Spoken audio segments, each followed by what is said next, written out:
Hello and welcome to Frost Over the World. Later in the programme, is the war in Darfur really over? The UN seems to say yes. A leading rebel will probably think no. We'll find out. The Deputy Prime Minister of Turkey on why some European countries are blocking EU ambitions of Turkey. And would you help one of your loved ones to commit suicide? But first, Afghanistan's election. Even before voting took place on the 20th of August, this election was overshadowed by allegations of fraud. In the last month, the Electoral Complaints Commission says it has investigated more than 2,000 complaints and is now ordering a recount of 10% of the votes cast. I'm joined now from Kabul by the head of the Electoral Complaints Commission. His name is Grant Kippen, and according to the Times of London, Afghanistan's future lies largely in his hands at this moment. On September 15th, Grant, you called for 10% of the votes to be recounted, we read here, from 2,500 polling stations. Is that the current situation? Yes, that's that was the number of polling stations that were affected by the order that we had issued on September the 8th, the IEC, to actually undertake an audit as well as a recount. Right, and so in this case, the votes will be recounted, and how long will it take to recount 10% of the votes? Well, at this point in time, we don't know. The ECC and the IEC will be meeting tomorrow morning to discuss the issues with respect to the audit and the recount. We'll be talking about the procedures that are going to be put in place, timelines, the resources that are going to be required. So hopefully there will be a little bit more clarity tomorrow after the meeting about just what kind of timelines we're looking at. Because in fact, it was hoped that there would be a final result on September the 12th, I think, because of all these complaints, etc., obviously didn't hit September the 12th. When would you hope that the procedure would be complete? Well, the timelines that the Independent Election Commission had set really at the beginning of this process called for preliminary results, final preliminary results to be released on September the 3rd, with the final certified results coming on September the 17th. Obviously, we're past that date. We just the other day had the final preliminary results released. So it's going to take us some time. We've had all our staff fully mobilized to get out into the field, doing investigations with respect to the complaints. But I think the important thing here, not just the timing, it's that we do our job in a very thorough and transparent manner, because I think people are wanting to see that we're making the decisions, we're basing our decisions on fact, and that's what we're putting all our attention to at the moment.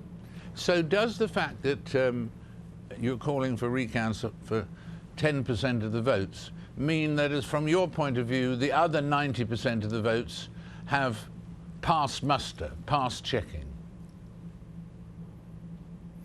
Well, we have two processes in place at the moment. One is the investigations with respect to the complaints that we've received to date, and there are some 2,300 complaints that we've received since polling day. The other is the process I just mentioned, the audit and the recount process. And we've, this audit and recount will look at those polling stations there where we believe more information needs to be gathered in terms of the manner in which the process was conducted. So at this point in time, we will continue to work through these two different processes and make decisions based on the information we collect. So in terms of the other 90%, at this point, we've not received complaints that affect the other 90%, maybe a little bit less, but by and large, the complaints that we deal with come from different candidates and individuals, and we'll be focusing on that. And that's very clear. And in fact, when you say you've had 2,300 complaints and so on, how difficult is it to decide the ones that deserve? I gather there are 600 that you just rejected, it said in one report. How do you decide which ones to reject and which ones to investigate? Must be quite difficult. Well, the investigations that we've conducted so far in a number of different provinces that have led to the exclusion of ballot boxes is a very clearly defined procedure. We actually go into the polling into the provincial warehouses where these ballot boxes are now stored. We open the boxes with the assistance of the Independent Election Commission.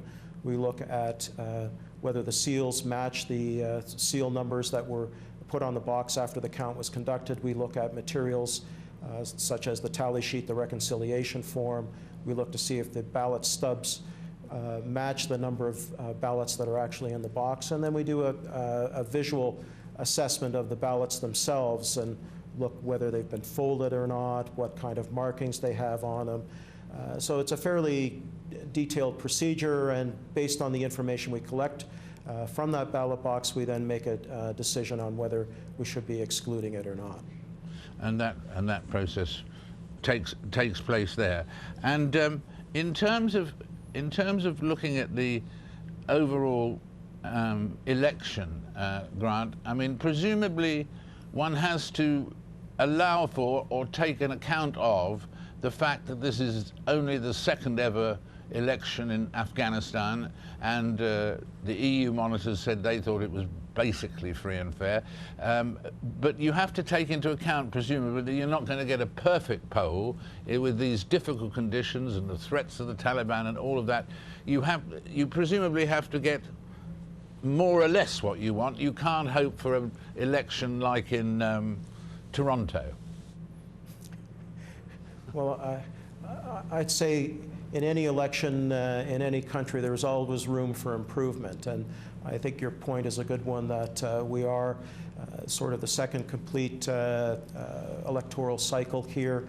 And there's a lot to do, and improvement can obviously be made in a number of areas. In terms of the Taliban and all of the other things, second election only and so on, do you look at this now and think, well, it's pretty much of a miracle that they've done as well as this? Well, I think it's a great testament to the Afghan people and certainly the institutions that are supporting this process, that in a conflict situation that elections are taking place.